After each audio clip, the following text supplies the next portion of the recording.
Hi friends, welcome back to another video. Today I want to talk about antidepressants and my journey so far on them. The reason I want to make this video is because there is definitely still a stigma behind mental health and mental illness. There's also definitely a stigma behind taking medication for those things. Because there's so many misconceptions out there, I was so afraid to say anything and tell people what was going on inside my head. And he said, "Oh, she's crazy." I said, "Oh no, she's not crazy. She has mental health issues that need to be addressed. You wouldn't say that about somebody with diabetes, or you wouldn't say that about somebody with cancer. But because it's mental health, she's crazy." And it's weird when I compare it to the experience when I broke my ankle, because I was in and out in 3.5 hours. People do not want to believe that mental illness occurs in their family. They're suffering just the same as somebody with pneumonia. They're suffering just as much as. I just want to openly talk about my experience and hopefully encourage people to get the help they need, whether that's therapy, whether that's medication. And I kind of just want to give my review just to share the reality of what this can be like for someone. Just to start off with why I started taking antidepressants. If you guys have not seen my full mental health journey, I will link it down below. Maybe I'll put a little card up in one of these corners. Like, I had tunnel vision and I could only see directly what was in front of me. My vision outside of probably hands width apart just started getting absolutely blurry. I started hearing ringing in my ears. I couldn't breathe. Starting from this moment on, I started worrying that I was going to get cancer. Anything that felt wrong with me, I thought I was going to die. So with anxiety, there are normal human emotions of anxiety. Feeling anxious about things can help us lead to making better decisions, which help us as human beings. But then there's also anxiety as a disorder, which means it's just a constant base level feeling rather than an emotion to help guide me in the right direction. So it actually misguides me. And I've been experiencing that since 9 years old. Then I started dealing with depression around 8th grade. But if you want to watch that whole journey, definitely go watch that if you really want to understand some of the things that I personally have gone through since 9 years old and some of the things that have basically led to this point. I decided I really needed to get help when I just felt so debilitated and realized that all these methods that I've been trying for years and years and years didn't impact me the way I thought they were supposed to. Like going for walks and getting in the sun and going to therapy. Those things didn't not help, but they were like putting a band-aid over a gushing wound that needed surgery. It didn't even feel like it temporarily fixed anything. It just made maybe 1% of a difference when I needed that extra 99%. You do need to keep up with your health. You do need to stay active and go for walks. You do need to journal and read and work on mindset or do things that help your overall well-being. Those are things I have consistently done and it makes a difference. And when I don't do those things, I feel that 1% difference, but I still needed that 99% from somewhere. And I'd been feeling like this for a really long time. Nothing felt like enough to truly impact my mental health the way I needed it to. I was having panic and anxiety attacks multiple times a day and becoming extremely paranoid. I would be up until 2, 3 in the morning. I would take notes on my phone in the middle of the night, like check the carbon monoxide alarm, check to make sure the doors are locked. So hypervigilance is described as a state of increased awareness or sensitivity to your surroundings. You live in a constant state of feeling like there is some kind of danger from the people around you or the environment around you. The days can consistently be ruined within your mind because you're constantly worried about something going wrong. You're worried if everybody's okay. You're constantly fighting this internal battle of trying to prevent arguments. You see subtle changes in the people around you, subtle changes in their mood, in their facial expressions, in their tone of voice, all of that kind of stuff. And it's so heightened and sensitive in your mind, it causes things like migraines and headaches and stress and worry and just this increased anxiety. The other things that I experienced was I was having daily depressive episodes that just took me out of commission. And normally I have these depressive episodes from 3 p.m. until 7:30ish. So that's still quite a bit of time. This has been happening for most of my life. So these are things that I can plan for and I know is going to happen. So I work my schedule around that. But these depressive episodes started happening earlier and earlier and earlier in the day. They started moving from 3 p.m. to 1 p.m. and then 1 p.m. to noon and then noon to 11. Basically, I started being out of commission with daily depression almost the whole day, and I was not able to get work done. I had constant brain fog, so I wasn't able to think straight. When I'm really struggling, I will stutter over my words. words. I will lose track of what I'm talking about. Anyone in your life, if they're experiencing depression, it's not, oh, they're just depressed, they need to go to bed. It's, no, most of us are sleeping because our physical energy is drained. The common perception of depression is that it is an emotional illness. The reality, however, is that many patients will present with painful physical symptoms such as headaches, back pain, general aches and pains. This is often the first presentation that physicians will see when patients are presenting with depression. So I was experiencing that just basically for most of the day. That didn't go away. It's really hard to get up every day and try your best. And I went in with the mindset of this is going to be a good day. And I would focus on that and tell myself that. And sometimes that works for me when I'm not going through major struggles with mental health, but it wasn't working. Nothing was working. And I was just so non-functional. So I got a therapist out here and started going to therapy. My therapist was very open about her being on medication. And the way she confidently said that, I will be on this for life. Like, this changes my life. Instantly, I was like, I need to get on medication. It took me 5 months of debating every single day, is this the right move? Because one of my biggest fears on getting on medication was that it would trigger suicidal thoughts and make things worse. So 5 months later, I finally went in. This was about 2 months ago. I started the lowest dose of Zoloft, which was 25 milligrams. For Zoloft, you can take 25, 50, or 100. So now let's get into some of the common symptoms of antidepressants. We have headaches, nausea, increased sweating, nervousness, restlessness, fatigue, insomnia, decreased appetite, poor sex drive. I asked about suicidal thoughts. She said it's very unlikely that that's going to happen. So those are the common symptoms. I'm going to put on the screen the symptoms that I personally experienced. That is essentially exactly what I was hoping would not happen. Before we go any further, starting medications is hard. Do not let this stop you from trying medication because you will find the one that is right for you. Different medications have different symptoms for different people. So just because someone struggles with anxiety and one medication works really well for them, other medications could be poor for them and great for this other person with anxiety. But Zoloft works really well for people. So that's why I'm saying, just because I had a bad experience, which we're gonna go into all of this now, I really hope this video does encourage if you've been considering taking medication. I hope this encourages you. So now let's get into my experience, and I'm going to talk about the warning signs and things that I should have realized right away was a red flag, but just kind of pushed through it because I just thought it was a part of it. So the first 2 weeks are actually when you're supposed to experience the most symptoms and a bunch of the discomfort. The first 2 weeks for me felt normal, like how I normally feel. 2.5 weeks in,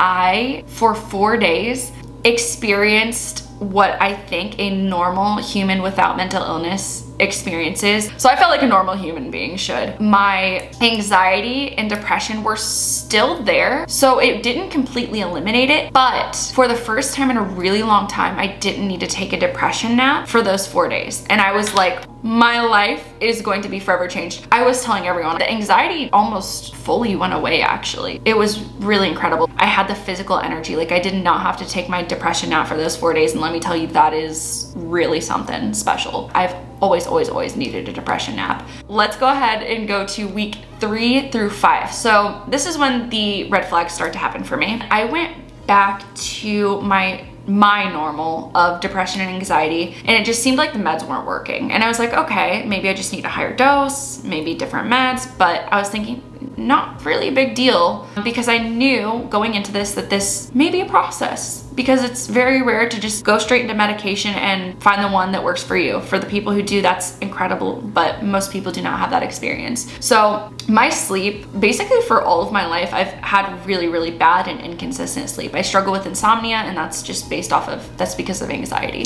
People who have poor sleep or chronic sleep deprivation also have significant health problems. So the immune system is affected, so you get more viruses and colds. The heart is affected, so there's a higher risk of cardiac disease. The total endocrine system shuts down, so people can have higher rates of diabetes. There's also an increase in memory problems and forgetfulness. So there's a close link between dementia. Even though I have struggled with insomnia and struggled with waking up in the middle of the night with panic attacks and struggling to fall back asleep, I started to just notice a slight difference in my sleep. I started to take notice when my sleep was consistently under 4 hours every single night, and that was around this 3 to 5 week mark of taking the medication. And right around week 4, I woke up with this feeling that I wasn't connected with my body. I felt like I was not in control of the right side of my body. I was thinking, okay, am I having a stroke? I smiled, like I laid on the pillow and I smiled and I was like, I'm not having a stroke.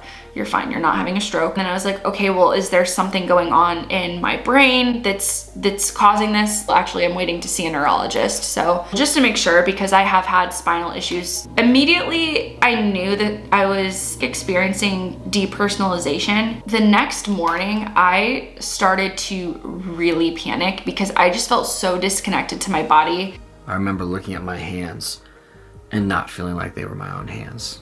I just suddenly went numb.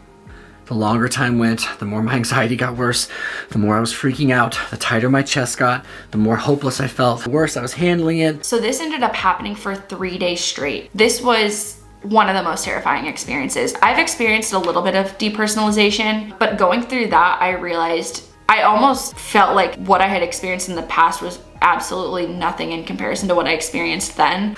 And that hopelessness compounded on itself so quickly that I went from being scared and uncomfortable and waiting for it to get better to deeply suicidal like that.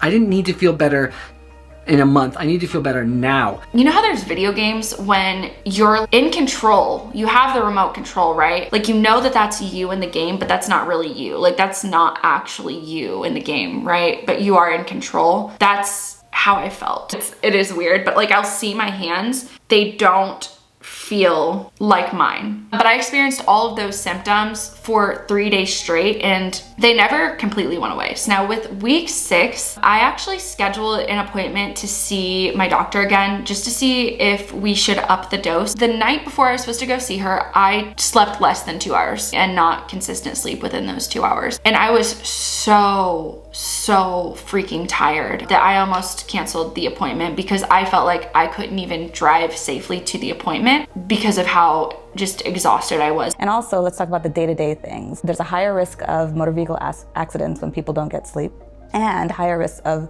attentional issues, things that look like ADHD when people don't get sleep. I felt like I was so like zombied out, but I ended up going. She was like, okay, let's up the dose. I mentioned my sleep issues at this point. She was like, okay, we can put you on sleeping meds or we can go the melatonin route. We went the melatonin route and upped the dose from 25 to 50 milligrams of Zoloft. And so this is week 7 when I'm starting the Zoloft of 50 and the melatonin. My sleep instantly went from 2 to 4 hours per night by this point to 0 hours of sleep per night. Almost instantly. I could not even take naps during the day.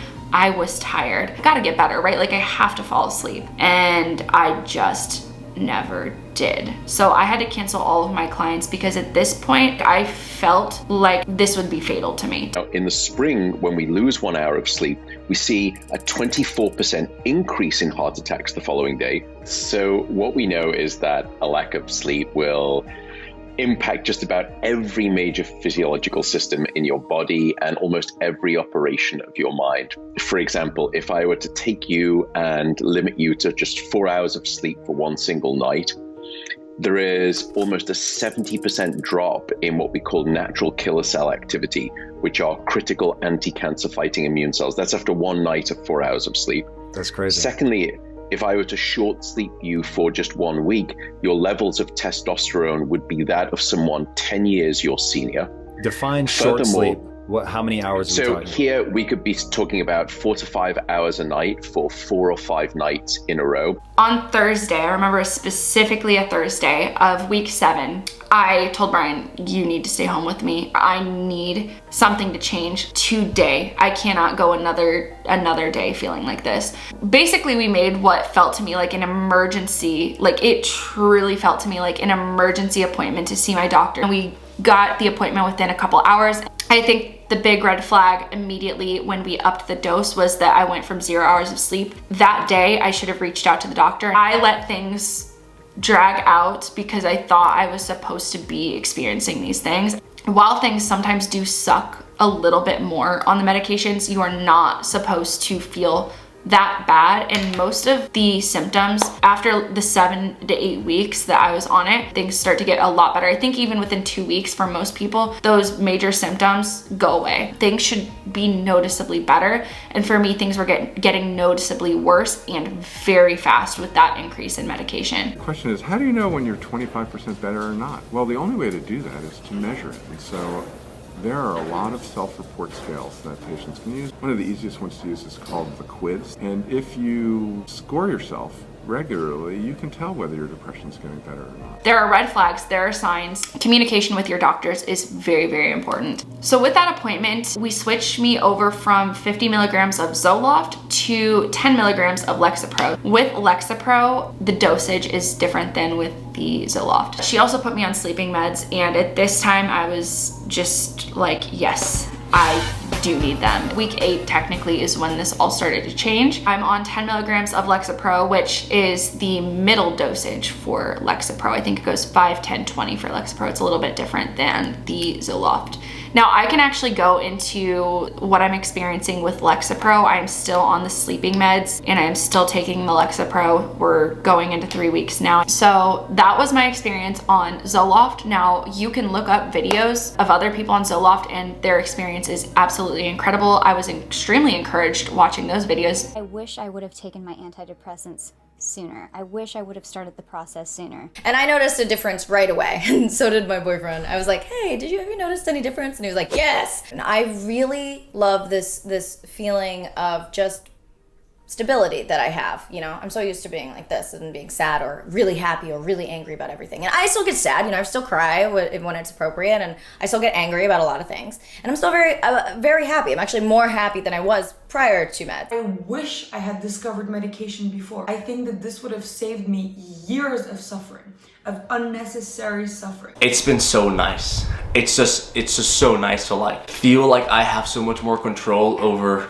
the intrusive thoughts. I feel much better. I feel like the weight of the exhaustion about life has been removed. I am going to put the suicide hotline number on the screen for anyone who is currently struggling. I want you guys to know that if you are struggling, things can and will get better. And I will say with this final note that I am feeling extremely encouraged with this new medication. It is a different experience than what I had on Zoloft. If you want me to do an update with the Lexapro that I'm on right now, let me know in the comments below. And also, if you guys want to check out my mental health project or leave positive, encouraging messages to strangers who need that little bit of encouragement, I will leave my website down below. You can also call the number on the screen here. When you call this number, just leave a positive and encouraging message and it will be uploaded to proveyourexistence.com. I will see you guys in the next video. Thank you guys so much for watching.